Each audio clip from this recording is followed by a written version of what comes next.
J'ai écourté mon séjour en Europe au moment où l'éruption volcanique a eu lieu, dans le but de rentrer au pays et de piloter moi-même à distance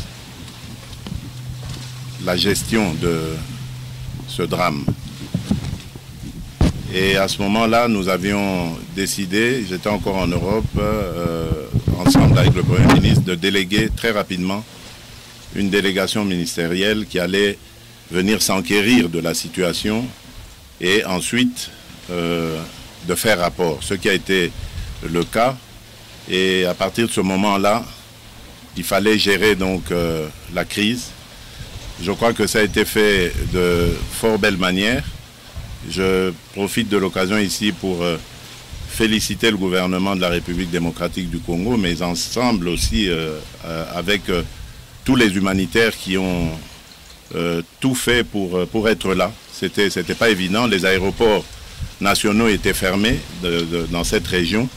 Et donc ils ont dû chercher par plusieurs moyens, principalement par Kigali, pour atteindre Goma et ses environs et gérer ensuite cette crise.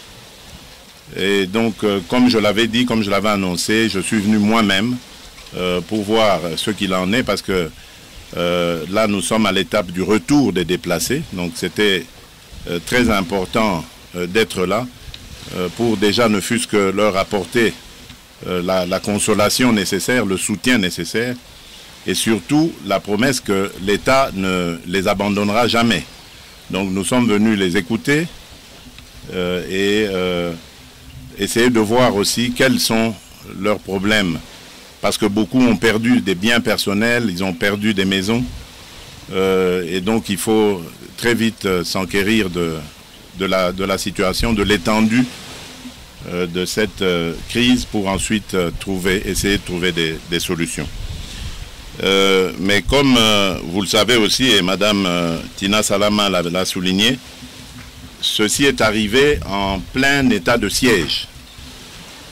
Et donc, c'était aussi nécessaire de venir faire cette évaluation sur l'état de siège, à la fois au nord Kivu, mais également en Ituri. Donc, je vous l'annonce là, dans quelques jours, j'irai aussi en Ituri pour me faire une idée de l'avancée de cet état de siège, des résultats obtenus et de voir s'il y a des orientations ou des correctifs à apporter. Mais dans l'ensemble, je dirais, il y a un satisfecit. Je n'ai pas encore reçu un rapport détaillé du gouverneur du Nord Kivu. Ce sera le cas aujourd'hui ou demain. Et à ce moment-là, nous verrons comment nous allons aborder ce problème. Je me rendrai également à Béni pour consoler les populations de cette contrée qui, comme vous le savez, ne sont toujours pas épargnées par les violences, surtout en ce moment les environs de Béni. Donc nous irons les encourager et leur dire que l'État congolais ne les abandonnera jamais et n'abandonnera jamais l'idée de combattre jusqu'à éradication complète ces hordes de terroristes, de bandits, sans cœur, sans foi ni loi, qui ne méritent pas du tout la moindre considération. Donc nous allons les combattre jusqu'à leur éradication complète. C'est ce que je vais aller dire au peuple de Béni. Mais à côté de cela, la vie continue, vous le savez. Les affaires, le bien-être de la population, la sécurité et tutti quanti. Cela aussi est de mon devoir d'y veiller. Et à Béni,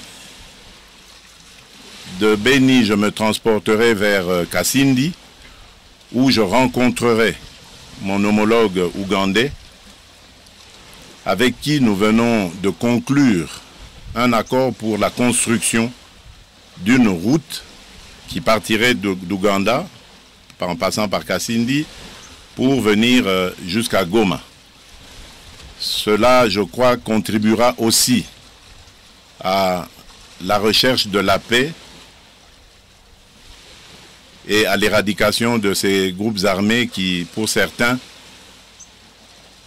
utilisent la violence pour en fait faire du business. Donc voilà en gros ce que j'avais à vous dire.